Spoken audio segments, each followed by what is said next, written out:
جب کیڑا آ جاتا تو پھر اس کیڑے کے ورم کی وجہ سے، اس کی وجہ سے آپ کے اندر وہ صلاحیت جو ایمان کی آنا ہے، جو کیفیت جو ایمان کی آنا ہے، وہ حلاوت جو ایمان کی اللہ کے رسول صلی اللہ علیہ وسلم نے بتلائی ہے، وہ اس وجہ سے، اس انفیکشن کی وجہ سے آپ کی باڈی میں نہیں آتی، آپ کے اندر نہیں آتی۔ اسی لیے بتلایا گیا کہ جہاں پہ بھی اللہ اس کے رسول کے فرامین ہے، وہاں آدمی کا اور مومن کا سر جھکا دینا اور اس کو صدقت کہنا اور آمنا کہنا ہی بھی تمہاری صفت کا معاملہ ہے۔ تو یہ ان لوگوں کو دیا گیا تھا، لیکن وہ لوگ اس سے بے دین ہو گئے، نہیں مانے۔ البتہ جہاں جہاں خبر پہنچتی گئی، جہاں جہاں صحابہ کو اطلاع ملتی گئی کہ آج کی نماز کی کیفیت کا معاملہ یہ ہوا، آج وحی کا معاملہ یہ ہوا، فوری صحابہ بلا موچوچی رکب کئی کو کس وجہ سے کیا ریزن تھا، کس وجہ سے آیا حکم، نہیں، حکم آ گیا، ماننا تھا ہمارا۔ تو اس لیے اللہ تعالیٰ نے فرمایا واللہ بغافل عما یعملون، کہ بے شک اللہ تبارک تعالیٰ کہہ رہے ہیں وہ غفلت کرنے والا بے خبر نہیں ہے، عما یعملون، جو کچھ کہ تم عمل کرتے ہو۔ تو یہ اس بات کا بھی بات جان لیجیے کہ میں اور آپ اپنی دین و دنیا کے معاملے میں کوئی برا عمل کر رہے ہیں تو یاد جان لیجیے اللہ اس سے بے خبر نہیں ہے، باخبر ہے۔ آپ کیا بول رہے ہیں اس سے بھی باخبر ہے، آپ کیا کر رہے ہیں وہ ان سے بھی باخبر ہے۔ تو یہ ایک کانشیسنس لانے کے لیے اللہ تعالیٰ نے بتلایا کہ تمہارا کوئی عمل ایگزیکیوٹ ہو تو معلوم ہوگا، لیکن کوئی تمہارا عمل ابھی ایگزیکیوٹ نہیں ہوا، انٹینشن آ رہا آپ کو، ارے میں یہ کروں گا، تو بھی اللہ تعالیٰ اس کو بھی دیکھ رہا ہے۔ تم اس کو جب عمل میں لا رہے ہیں تو جب بھی دیکھ رہے ہیں اللہ تعالیٰ۔ تو جس چیز کو عمل میں لائیں گے اس سے بھلائی کا، خیر کا معاملہ نکلے گا تو اللہ تعالیٰ اس پہ اجر کٹائے گا، اور کسی عمل میں برائی کا معاملہ ہے تو اللہ تعالیٰ اس کو سزا دے گا۔ اور رسول اللہ صلی اللہ علیہ وسلم نے یہ بھی بتلایا کہ کوئی برا عمل چاہا کہ میں فلاں چیز کروں لیکن انہیں نہیں کر سکا، تبھی بھی اس کے حق میں حسنات نیکی لکھی جاتی۔ کیوں؟ سوچا تھا لیکن کر نہیں سکا، لیکن گناہ سے بچ گیا، تو اس کے حق میں بھی نیکیاں لکھی۔ کوئی برا اچھا عمل سوچا لیکن کرا یا نہیں کر سکا، تبھی بھی اس کے حق میں اچھائیاں لکھی جاتی، کیونکہ اس کا ارادہ نہیں تھا۔ تو لیکھیے حاضرین و سامعین، اللہ تبارک تعالیٰ کی جو نعمتیں ہیں، اللہ تبارک تعالیٰ نے جن قدموں پر اپنی رضا کو رکھا ہے، اس پر نبی اکرم صلی اللہ علیہ وسلم کی کیسے نجات دی۔ ایک حدیث مبارک آپ کے سامنے رکھتا ہوں کہ حضور پاک صلی اللہ علیہ وسلم نے فرمایا کہ میں تم کو ایک ایسی چیز نہیں بتاؤں کہ اللہ کے پاس وہ تمہاری نمازوں سے بہتر ہے۔ حاضر بتائیے دین اسلام کے قیام کرنے میں ایک مومن اور غیر مومن میں فرق کرنے والی چیز کیا ہے؟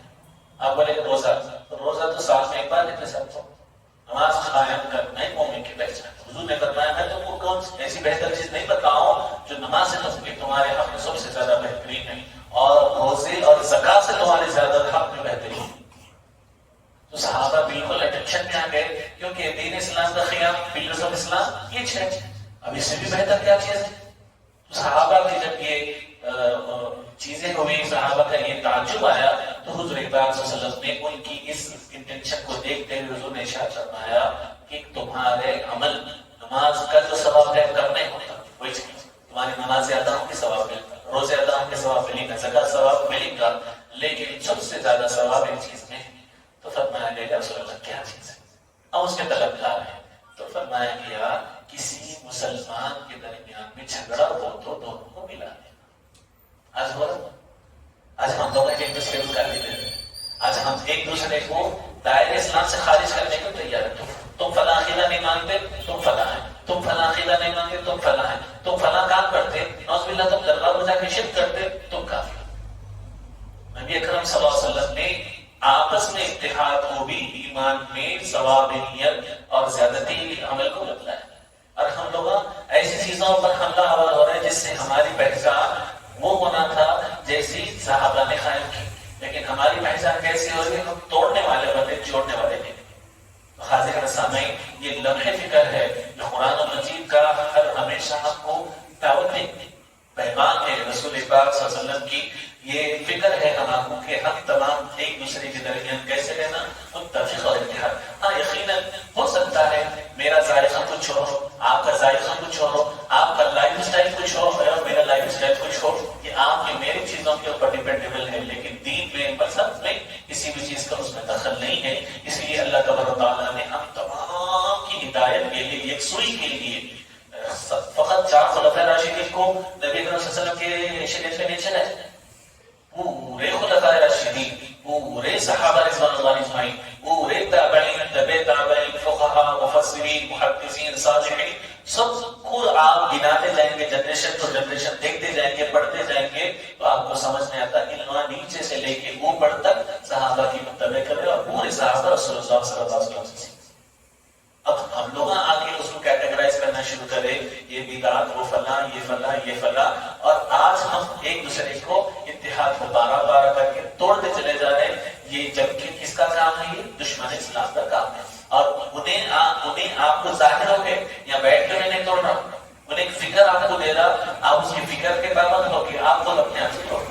آج کے زمانے میں کسی کو ماننا ہے تو ہتھیار کی ضرورت نہیں ہے۔ آج کے زمانے میں اگر کسی کو ماننا ہے تو اس کے لیے ایسی چال کا ہونا ضروری ہے جس سے تمہارا نظام بگڑ جائے۔ پہلے لوگ کھانا کھاتے تو گھر کا بنا ہوا کھاتے، ہاتھوں کا اگایا ہوا کھاتے۔ اب دھیرے دھیرے ہمارے سسٹم میں بیکری کا معاملہ آ گیا، باہر کے بنے ہوئے کھانے آ گئے، کیسا فساد ہوتا۔ تو لہٰذا یہ جو ہمارے درمیان نا اتفاقی ہے عقیدے کے معاملے کو لے کے، صحابہ کے زمانے میں عقیدے کا معاملہ ایسا تھا کہ یہ بھی عمل جائز ہے اور وہ بھی عمل جائز ہے۔ حضرت عائشہ صدیقہ رضی اللہ تعالیٰ کی خدمت میں صحابہ حاضر ہوئے اور عرض کیے کہ مدینے میں قحط جاری ہے اور بارش کی ضرورت ہے، کیا کرنا؟ تو وہ بولے کہ ٹھیک ہے، آپ بعد میں تشریف لائیے، میں بولتا ہوں کیا کرنا۔ دوسرے دن تشریف لے گئے اور فرمائے کہ کیا کرنا؟ تو فرمائے کہ نبی کریم صلی اللہ علیہ وسلم کے حجرے مبارک میں جو چھت ہے نا، وہ چھت کو سوراخ کر دو، اس کو پھاڑ دو۔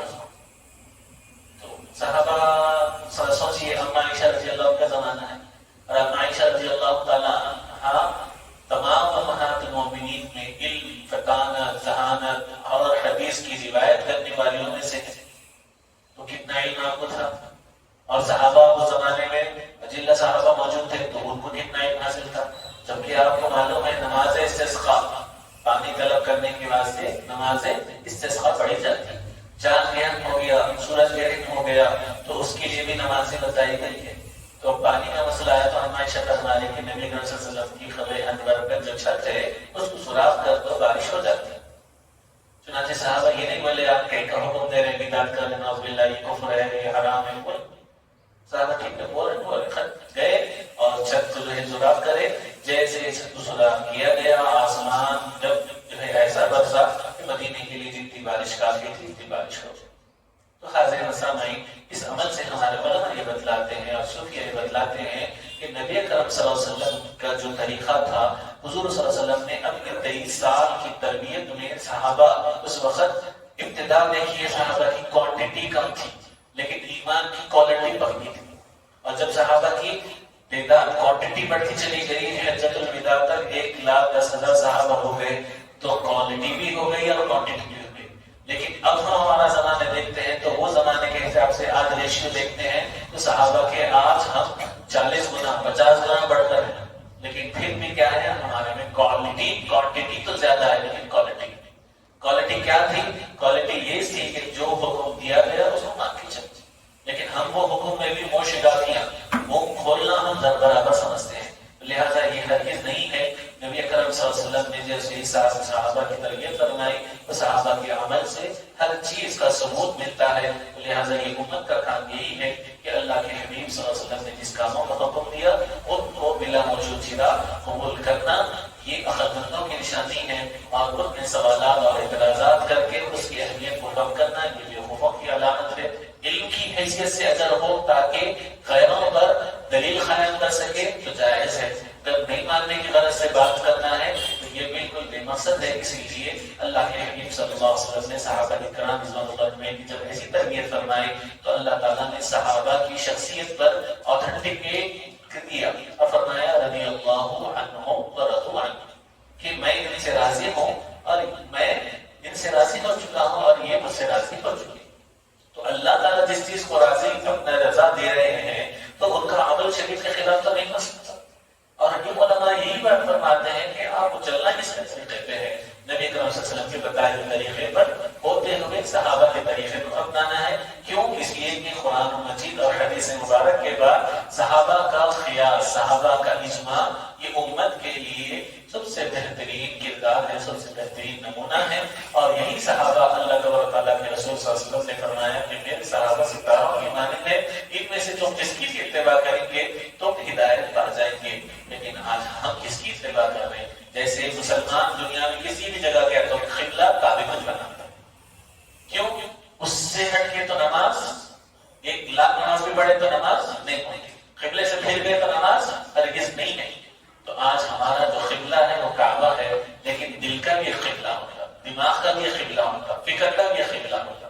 آج ہمارے دل میں ہماری انانیت کا قبلہ ہے، آج ہماری فکر میں دولت کا قبلہ ہے، دولت کو ہم اپنا قبلہ بنا کے چلے تھے، میرے پاس اتنی دولت ہوگی تو میں مالدار کہلاؤں گا، یہ میرا اصل معاملہ ہے۔ میں صاحب اقتدار ہوں گا تو میری بات کو مانا جائے گا اور میری اہمیت کو سمجھا جائے گا، میں بہت بڑا عالم ہو جاؤں گا تو علم میرا قبلہ ہے کہ اس کو مانا جائے گا۔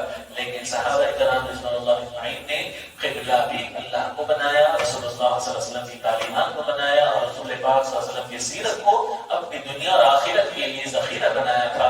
اس لیے اللہ تبارک تعالیٰ نے صحابہ کو ان حالتوں میں قبول فرمایا، ان حالتوں میں قبول فرمایا کہ ان کے ہاتھ میں دنیا نہیں تھی، ان کے ہاتھ میں دولت بادشاہت نہیں تھی، لیکن اللہ تبارک تعالیٰ کے دین کو اس وقت انہوں نے اپنا کر اپنی پائیداری اور استقامت کو بتلایا تو بعد کا زمانہ وہ آیا حاضر مسامعین، یہ وہ صحابہ جو مدینے میں اپنے صحابی مہاجر بھائی کو گھر میں لاتے، اپنا کھانا ان کو پیش کرتے اور خود بتی گل کر دیتے، بعد میں اللہ تبارک تعالیٰ نے ان کی ان قربانیوں، ان کے نتیجوں اور نبی اکرم صلی اللہ علیہ وسلم کی سیرتوں پہ چلنے کا عمل یہ دیا کہ جب یہ زکاتیں نکالتے تو سونے کی اینٹوں میں ان کی زکاتوں کا ملا اللہ تعالیٰ۔ لیکن اس کے باوجود بھی ان صحابہ میں یہ نہیں تھا کہ دولت داد و دہشت آ گئی اور میرے دسترخوان پر مرا مسلم مل گئے، نہیں، صحابہ کا معاملہ یہ تھا کہ اپنے گھرانے میں صبح کا ناشتہ ہو تو کم از کم 300 لوگ کھانا کھاتے۔ تو حاضر سامعین، صحابہ کی جو زندگیاں ہیں وہ ہر معاملے میں، عقیدے کے معاملے میں، عمل کے معاملے میں، عمارت اسلامی حکومت کو قائم کرنا اور شریعت کے قانون کو کیسا نافذ کرنا، اس میں بھی نمونے عمل ہے۔ نبی کرم صلی اللہ علیہ وسلم کی سنتوں کو سب سے بڑھ کر جاننے عمل کرنے میں بھی آئیڈیل ہے ہمارے لیے، لیکن آج ہماری فکر اور ہمارا معاملہ پورا دنیا داری کی طرف ہے، جبکہ ہمارے صحابہ اور یہی بات کو کہتے رہے کہ دنیا یہ مختصر معاملہ اور آخرت اس سے بڑا معاملہ ہے۔ ایک آخر بات کہہ کے اپنی بات کو ختم کرتا ہوں کہ حضرت شیخ صاحب سعدی شیرازی رحمۃ اللہ علیہ، سعدی کے نام سے بہت مشہور ہے، آپ کی خدمت میں ایک مرتبہ ہمارے جیسے طالب علم پہنچے اور بولے امر صاحب کیا درس قرآن سن رہے تھے، بیٹھے چلو جائیں گے ذرا پکنک کر کے آئیں گے، ذرا گھوم کے آئیں گے، سمندر کے بعد جائیں گے، اس کی شعاؤں سے اس کی ٹھنڈک کو آنکھیں جو ہے ٹھنڈک پہنچے گی، گھاس ہوگی اس پہ چلیں گے، کچھ دماغ کو اچھا دکھے گا، تھوڑا ماحول بدلتا۔ تو آپ نے انتہائی گہری اور فکر اور معنی خیز بات فرمائی کہ آپ نے کہا کہ سمندر پہ جا کے آنکھوں کو ٹھنڈک پہنچے گی، اچھی بات ہے، قدرت نظارہ الہی ہے، دیکھ وہ خبر میں چل گھاس پہ چل کے پیروں کو ٹھنڈک ملتی، صحیح بات ہے، مگر وہاں چل کے اپنے دل کو کیا بہلاؤں، کیونکہ وہ ضعیف العمر ہو چکے تھے، میں کیا چل کے اس گھاس پہ اپنے ختم نرون کے کیا دل کو بہلاؤں، جبکہ وہ گھاس میری خبر میں بنے والی۔ تو لہٰذا اس وقت کا جو لیوش لائف ہے، لگژریس ہے، وہ ان کو نہیں دیکھتے تھے، بلکہ اس کے ماں باپ کی جو زندگی ہے وہاں پہ کیا پیش کرنا ہے اس کے اوپر پہ نظر رہتی تھی، لیکن ہماری نظر آج اس کے خلاف ہے۔ لہٰذا ہم جو مشکلات جھیل رہے، ہم جو مشکلوں میں پڑ رہے ہیں وہ یہی ہے کہ ہم اس قانون سے ہٹ گئے اور اس روایت سے ہٹ گئے اور اس تعلیمات سے ہٹ گئے، اس واسطے ہمارے کے خلاف ہو۔ آپ رانگ روٹ سے جائیں گے، پولیس والا پکڑا تو آپ وعلیکم السلام علیکم کر لیں تو نہیں ملے گا، سیدھا آپ کو چالان کاٹتا اور آپ کے ہاتھ میں تھما دیتا، آپ کی جیب سے آپ کو پیسے کرتا۔ یہی کام آج ہم لوگ شریعت کے ساتھ کر۔ نبی کرم صلی اللہ علیہ وسلم کی سیرت قرآن اور حدیث دونوں کا مجموعہ ہے، دو عطروں کو ملائی تو تیسری عطر بنتا، اس کی بہترین خوشبو ہوتی۔ قرآن اور حدیث مبارک ان دونوں کا امتزاج دیکھنا ہے، اس کی چلتی پھرتی عملی تصویر دیکھنا ہے تو نبی کی سیرت ہے۔ نبی کی سیرت ہمارے لیے اتنی بہترین بنا دی گئی ہے کہ اب دیکھو حضور کی سیرت پڑھو، تم کو سمجھ میں آتا تمہاری دنیا بھی اس سے کامیاب ہے، تمہاری آخرت بھی اس سے کامیاب ہے، اور تمہاری دینداری دنیا میں بخار رہنا وہ بھی کامیابی ہے، ہر چیز اس میں دے دی گئی۔ لیکن ہم لوگ یہ سیرت کو فقط بیانوں تک، واضحوں تک اور بلا کے 12 دنوں تک بس اسی کو محدود کر رہے ہیں۔ اگر آج کئی مسلمان نظر آتے ہیں تو مسجد میں نظر آتے ہیں، معافی کے ساتھ یہ جملہ ادا کر رہا ہوں، کئی مسلمان نظر آ رہے ہیں تو مسجد میں نظر آ رہے ہیں، کئی مسلمانوں کی وفا شیاری محبت ہمدردی دلی دیکھنا ہے، رمضان تک ہو سکتا، ارے صاحب آئیے کھائیے، ارے صاحب یہ لیجیے، ارے صاحب یہ لیجیے. ایک مسلمان ہے، آپ پیشے میں فلاں چیز پہنچ گئے تو اب سامنے والا آپ کو مرغا نظر آتا، اس کو جتنا چھیل سکتے چھیل لیجیے. ڈاکٹر بن گیا، اس کی کلینک بن گئی ہے، اس کا دواخانہ بن گیا، تو اب انہیں آپ سامنے والے کو مسلمان غیر مسلمان کچھ نہیں، جب تک اس کی جیب خالی نہیں ہوتی اس کا معاملہ ختم.